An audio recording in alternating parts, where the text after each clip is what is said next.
हाँ बच्चों, कैसे हैं आप सभी? उम्मीद है काफी बढ़िया होंगे, बेहतर होंगे और पढ़ाई लिखाई भी कर रहे होंगे। तो यार आज आने के पीछे मकसद यही था कि जेई मेंस 2025 मतलब अभी तो 24 बीता है, एडवांस के एग्जाम भी था, काउंसलिंग हुआ और इमीडिएट हम लोग 25 के बारे में बात क्यों कर रहे हैं। तो देखते देखते धीरे धीरे टाइम भी था। अब आप आज से अगर काउंट करिए तो जुलाई को अगर पूरा काउंट करिए तो जुलाई अगस्त सितंबर अक्टूबर नवंबर दिसंबर 6 महीने। दिसंबर आते आते जिसमें कि जुलाई का आपका 6 दिन तो चला गया। तो छह यहां से 6 महीना आपका चला जाएगा 6 जनवरी। तब एग्जाम जनवरी की 15 तारीख को होगा कि 20 तारीख को होगा कि 22 तारीख को होगा, तो जनवरी में आपको जो भी दिन मिलता है उसको बोनस मानते हैं कि ठीक है, आपको मिल गया 10 दिन, आपको मिल गया 15 दिन। लेकिन आप अपनी तैयारी 5 जनवरी 5 जनवरी के अनुसार या 10 जनवरी के अनुसार ही करेंगे। तो वहां से लेके अपने पास कितना बचा है बच्चे? 6 महीने, उससे ज्यादा नहीं बचा है। अपने पास बचा है 6 मंथ। ठीक है, ये 6 महीना है अपने पास।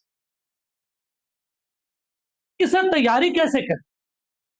क्योंकि अगर आप चाहते हैं कि एक अच्छा रैंक प्रोड्यूस करें, मेरा मतलब तैयारी का कहीं ये पर नहीं होता कि तैयारी का मतलब कि क्वालिफाई कर जाए। हमें चाहिए रैंक, और रैंक आएगा कैसे? हमें चाहिए रैंक। रैंक मतलब रैंक मतलब क्या चाहिए? 99 परसेंटाइल से ऊपर, 99.6, 99.7, 100 परसेंटाइल, यानी 99 से नीचे नहीं। आप इसकी बात ही नहीं कर रहे। इसकी बात करेंगे जब दिसंबर होगा तब। अगर तुम्हारा बर्बाद हो गया तो एटलीस्ट 97 तक चले जाओ। लेकिन अभी बात इसकी टॉप रैंक की, वहां कैसे पहुंचेंगे? टाइम है अपने पास 6 महीना। अगर आज से थोड़ा थोड़ा सुधार भी करेंगे तो ये लाना पॉसिबल है। पहली चीज कि ये आएगा कि नहीं सर, आता है, बहुत भर भर के आता है, बहुत सारे बच्चों का आता है, और ऐसे बच्चों का आता है जिसे उम्मीद भी नहीं हो तो उसका भी आता है। तो ये तो तुम नहीं कह रहे कि सर बहुत टफ है, मेरे लिए थोड़ी बना है, आप ही के लिए बना है। पिछला एक साल, पिछले साल शायद आप अप्रैल से अपना तैयारी स्टार्ट अगर किए होंगे, अप्रैल से लेके ये अगले साल ये जून आ गया, लगभग लगभग आपने 14 महीने का समय गुजार दिया। अब आखिरी का 4-5 महीना मेरे अनुसार चलो, जो हम कह रहे हैं उसमें एक एक चीज को ध्यान से सुनो। पहली बात कि बैकलॉग नहीं होने देना है। बैकलॉग को धीरे धीरे धीरे धीरे करके क्लियर करते चलना है। अगर आपका बैकलॉग है उसको धीरे धीरे करके क्लियर कर, उसको बचने नहीं देना। क्योंकि अगर आप टेस्ट सीरीज देंगे, जैसे कि अभी तो टेस्ट सीरीज आप पार्ट वाइज देंगे, लेकिन जैसे ही 2-3 महीने बाद जब आप फुल टेस्ट सीरीज देंगे, तो अगर आपका बैकलॉग रहेगा तो आपका तो मार्क्स भी नहीं आएगा। मार्क्स से मोर इंपोर्टेंट ये है कि आपका मन ही नहीं करेगा टेस्ट सीरीज देने का, और वो सबसे बड़ा डिसएडवांटेज है कि बच्चा टेस्ट ही नहीं देता है। इसलिए ये वेल एंड ट्रस्टेड मेथड है। बच्चे अपना दिमाग मत लगाइएगा, आपको टेस्ट को देना ही पड़ेगा, without if without but. Test में इफ बट मत करिएगा, देते रहिएगा। तो बैकलॉग को सर क्लियर करना, लेकिन ऐसा नहीं है कि बैकलॉग क्लियर करने में अपना जो करेंट टॉपिक उसको छोड़ दिया कर। अगर बैकलॉग है तो ठीक है, अपने करेंट टॉपिक को तो करते चलिए, एटलीस्ट करेंट टॉपिक को करते चलिए, और उसमें रिवीजन स्ट्रेटजी बनाइए जिससे कि बैकलॉग भी क्लियर हो। जैसे एग्जांपल की मान लो कि मैं वेक्टर अगर आपको पढ़ा रहा हूँ, या कहीं पे भी आप पढ़ रहे हो वहां पे वेक्टर चल रहा है, और आपका लिमिट का या फिर फंक्शन का बैकलॉग है, तो ऐसा नहीं है कि वेक्टर को छोड़ करके फंक्शन कर रहे हैं ना। वेक्टर करते हुए फंक्शन करना है, टाइम मिल जाए तो। नहीं टाइम मिलेगा, किसी दिन एक दिन जो वीक ऑफ होता है उस दिन करेंगे, थोड़ा एडिशनल टाइम दे करके करेंगे, तो आप अपनी तैयारी उसके अकॉर्डिंग करके ले जाएंगे। ठीक है। तीसरी बात क्या करना है कि सर टेस्ट सीरीज तो देते रहना है। तीसरी बात क्या है कि टेस्ट सीरीज, टेस्ट आप रिगरसली देते रहिए, जितना टेस्ट दे सकते उतना टेस्ट दीजिए। मेरी माने तो जितना टेस्ट दे सकते, it is also kind of revision. आप टेस्ट में अलग अलग प्रकार के क्वेश्चन पुट करते हैं। समझिए क्वेश्चन था, उसका आंसर ऐसा रहा था 6 factorial into 7c5 into 5 factorial. Option में कुछ ऐसा था जो कि मैच ही नहीं कर रहा था, इसको कन्वर्ट करके ले जा रहा था। तो जब आप टेस्ट देते हैं तो एक ही क्वेश्चन को अलग अलग तरीका से पूछा जाता है। क्वेश्चन आसान होता है, ऑप्शन नहीं मैच करता है, ऑप्शन को मिलाने में मेहनत करना पड़ जाता है। कई बार कुछ ऐसा चीज कैलकुलेट करवाया जाता है जो कि आसानी से कैलकुलेट नहीं होता है। तो आप क्वेश्चन को टेस्ट के फॉर्मेट पर अटेम्प्ट करना चालू करिए, जिससे कि आपको एक ही क्वेश्चन का वेरिएशन पता चले। चौथा बात क्या है सर? पीवाईक्यू। जेई मेंस के लिए तो आप पीवाईक्यू को छोड़ ही नहीं सकते, स्पेशली मैं 5 साल की बात कर रहा हूँ, 5 ईयर की।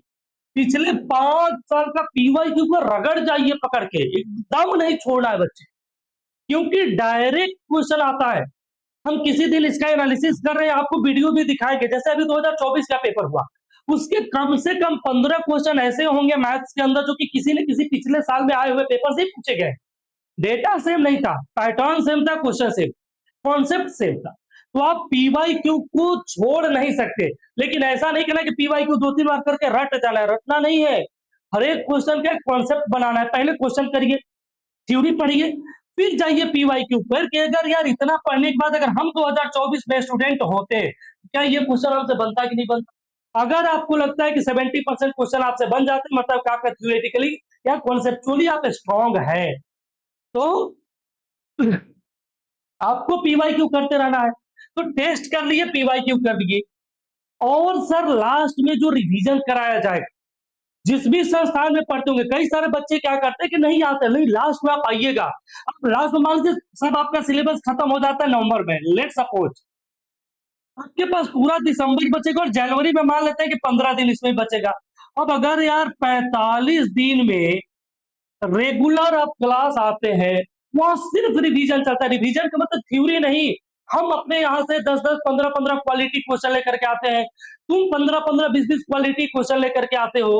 अगर हर एक दिन अगर हम लोग क्लास में 20 क्वेश्चन डिस्कस कर लेते हैं, तो 45 दिन में 900 तो क्वालिटी क्वेश्चन डिस्कस हो जाएगा, क्वालिटी क्वेश्चन एक से एक। और अगर इसका 3 गुना भी अगर आप अपने घर पे कर लेते हैं, तो लास्ट के 1.5 महीने में आप 2,500 से 3,000 एक बेहतरीन क्वेश्चन प्लस टेस्ट सीरीज का क्वेश्चन अलग है। इतना क्वेश्चन करने के बाद अगर आपका 99 नहीं आएगा, ऐसा हो ही नहीं सकता। लेकिन 99 आने में बाधा क्या क्या है?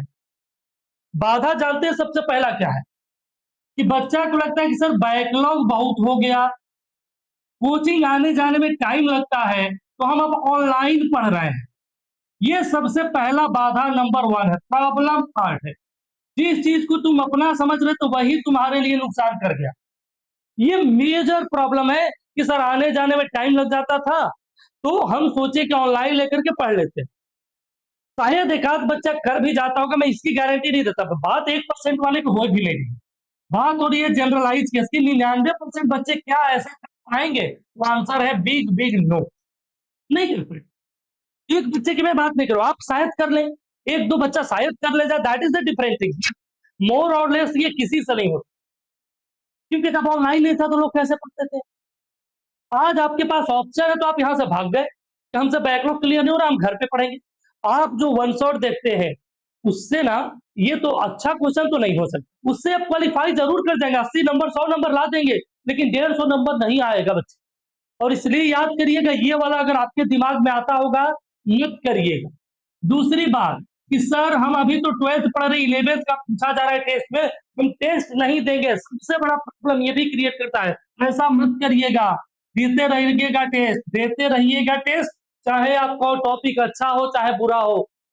मैथ नहीं तैयार होगा ना, फिजिक्स तैयार होगा ना, फिजिक्स नहीं तैयार होगा, केमिस्ट्री तैयार होगा ना, सबका छोटा छोटा कुछ तो तैयार होगा ना। ये करते रहिएगा, ये दूसरा प्रॉब्लम है।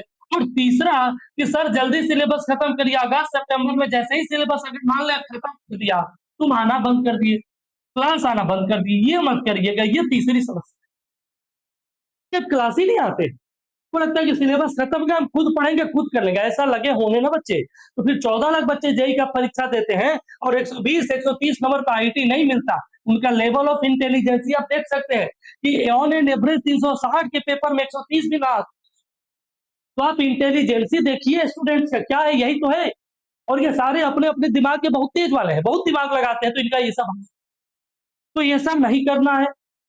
अभी से सर थोड़ा सा इंप्रूवमेंट करेंगे, थोड़ा सा पढ़ाई का आवर बढ़ा दीजिए, बैकलॉग को क्लियर करिए, अपने सेक्शन के प्राइमरी सेकेंडरी टर्शियरी चैप्टर को ढूंढना चालू करिए। बैकलॉग क्लियर होगा, करंट टॉपिक पे कंसीडर बनाइए, सोचिए कि रिवीजन लास्ट में करेंगे बेहतरीन तरीका से, टेस्ट सीरीज देते रहिए। और ये सब फालतू की वीडियो बाजी में टाइम बर्बाद नहीं करिए कि हम उससे पढ़ लेंगे। हाँ, उससे कुछ कुछ टॉपिक आप क्लियर कर सकते हैं, तो भाई यार टीचर को अपने बात करिए कि सर हमको इस टॉपिक में डाउट है, या तो आपको समझाएंगे या तो कोई आपको बहुत बेटर वीडियो सजेस्ट करेंगे जिसको कि आप 10-15 मिनट देखेंगे, आपका काम हो जाएगा। लेकिन आप अगर यूनियनली आंख बंद करके वीडियो देखे जा रहे हैं, सब्सक्रिप्शन लिए जा रहे हैं, आसान नहीं है बच्चे कर पाना। मैं फिर कह रहा हूँ 1% बच्चा कर जाएगा, that is not a matter. 99% बच्चा नहीं कर पाएगा। और हमारा टारगेट क्या रहता है, मेरा हमेशा से मानना है कि आप जनवरी अटेम्प्ट को फाइनल अटेम्प्ट लीजिए, जनवरी में एनआईटी कर जाइए और फिर जनवरी से सीधा हम लोग जून चलेंगे और जून में पहुंच जाएंगे आईआईटी। तो जनवरी में एनआईटी और जून में आईआईटी, ये फिक्स है। कभी मत सोचना कि सर अप्रैल अटेम्प्ट भी तो नहीं है, मानना भी नहीं है कि अप्रैल अटेम्प्ट नहीं है आपके लिए। सिर्फ जनवरी अटेम्प्ट को पकड़िए कि यही फाइनल स्टेज है, यहीं पे कर जाओ। हम एनालिसिस करेंगे जनवरी और अप्रैल का, कितना मुश्किल हो जाता है अप्रैल में।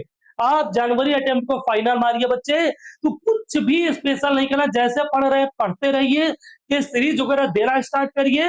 बैकलॉग ना किसी का खत्म हुआ है ना होगा, इसके चक्कर में अपने टाइम को ना बर्बाद करिए। बहुत लोग तुमको समझाएंगे, मेरा मतलब है कि एंड रिजल्ट कुछ भी होगा, आप अपने साइड से एफर्ट में कमी मत रखिए। ठीक है, नहीं आएगा कोई बात नहीं, लेकिन आप पूरा मेहनत लगा जाइए अपने एंड से।